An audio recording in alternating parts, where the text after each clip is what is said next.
New brilliant high school ఉపాధ్యాయ దినోత్సవ వేడుకలు ఘనంగా నిర్వహించి ఉపాధ్యాయులను సన్మానించారు chairman and director Sushila Hanumanth Mudiraj మాట్లాడుతూ ఉపాధ్యాయులు విద్యా బోధనతో ఎంతో మంది విద్యార్థులను ఉన్నత శిఖరాలకు తీర్చిదిద్దిన ఘనత ఉందని, ఉపాధ్యాయులు సక్రమమైన మార్గంలో నడిచినప్పుడే విద్యార్థులు కూడా అదే మార్గాల్లో నడిచి పెద్ద స్థాయిలో నడుచుకుంటారని, ఒకే ఒక దశలో సర్వేపల్లి రాధాకృష్ణ ఎంతో మంది విద్యార్థులను ఎన్నో మార్గాలు చూపుతూ ఎన్నో శిఖరాలకు నడిపించిన వ్యక్తిని కొనియాడారు. భవిష్యత్తులో మంచి కావాలన్నా చెడు కావాలన్నా మరి ఒక దిశానిర్దేశం ఇచ్చేటువంటిది కేవలం ఉపాధ్యాయుడు. కానీ ఉపాధ్యాయుడు జీవితంలో అతను వదలేకున్నప్పుడు కూడా విద్యార్థులందరూ కూడా తప్పకుండా భవిష్యత్తులో మంచి జరగాలని అనేక త్యాగం చేస్తూ ఆయన యొక్క గురుదక్షిణగా మరి విద్యార్థులకు అందించినటువంటి ఘనత ఆయనకున్నది. సర్వేపల్లి రాధాకృష్ణ గారు అసలు గతంలో చదువు అనే వాళ్ళు ఎవరు కూడా చదువుకునే పరిస్థితుల్లో ఆయన మరి ప్రతి ఒక్కరికి మోటివేట్ చేస్తూ మరి ప్రతి ఒక్కరు కూడా విద్యావంతులు అయితే తప్ప అభివృద్ధి చెందలేము అనే ఉద్దేశంతో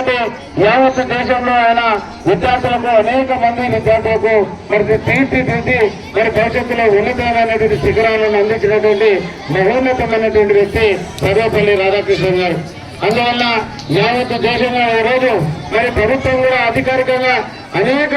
విద్యా సంస్థలు గురువులందరూ కూడా సన్మానం చేస్తూ ఆ యొక్క గురువుల యొక్క విశిష్టతను కూడా ప్రతి ఒక్కరికి తెలుపుతున్న సందర్భంగా మరి మీ ఇక్కడ ఉన్నటువంటి మన పాఠశాలలో ఉన్నటువంటి న్యూట్రియంట్ హైస్కూల్ పనిచేస్తున్న ఉపాధ్యాయులతో పాటు మరి యావత్ తెలంగాణలో అదేవిధంగా యావత్ భారతదేశం ఉన్నటువంటి ఉపాధ్యాయుల మిత్రులందరూ కూడా ఉపాధ్యాయ దినోత్సవ శుభాకాంక్షలు తెలియజేస్తూ తప్పకుండా ఈ యొక్క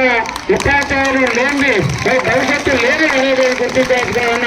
అవసరమైన సందర్భంగా విజ్ఞప్తి చేసి ప్రతి ఒక్కరు కూడా విద్యార్థులు కూడా మరి గురువులను తప్పకుండా గౌరవించాల్సిన అవసరం ఉంది. ఏదైతే గురువు మనకి ఏదైతే చెప్పారో తప్పకుండా మన భవిష్యత్తులో మంచి రావడానికి ఒక మంచి విషయాలు చెప్తారో అదేవిధంగా ఏదైనా సరే నేర్పించడం అనేది గురువు కాబట్టి ఆ యొక్క గురువును ఏదైతే గౌరవిస్తారో వారు తప్పకుండా ఉన్నతమైనటువంటి శిఖరాలను ఆదరిస్తారు. మరి చిన్న నుంచి ఐఏఎస్ కావాలన్నా ఐపీఎస్ కావాలన్నా మీకు ఏది కావాలన్నా మరి డాక్టర్ కావాలన్నా ఇంజనీర్ కావాలన్నా ఏ సమాజంలో ఏది తీసుకున్నా తప్పకుండా ఒక గురువు అనేటువంటిది మన పచ్చకుండా గురువును ఎవరైతే మరి ఎవరైనా మహిళలైనా అదేవిధంగా మరి పురుషులైనా ఇద్దరు కూడా గురువులు ఉంటారని ఎవరైతే ఇస్తారో వాళ్ళు భవిష్యత్తులో మంచిగా అన్నింటిలో రాణిస్తారని మరి మీ అందరికీ విజ్ఞప్తి చేస్తూ గురువుల మాటను తుషా తప్పకుండా పాటిస్తూ మీ భవిష్యత్తును మంచిగా చేసుకోవాల్సిన సందర్భంగా విజ్ఞప్తి చేస్తూ మీ అందరూ కూడా మరొకసారి ఉపాధ్యాయ దినోత్సవ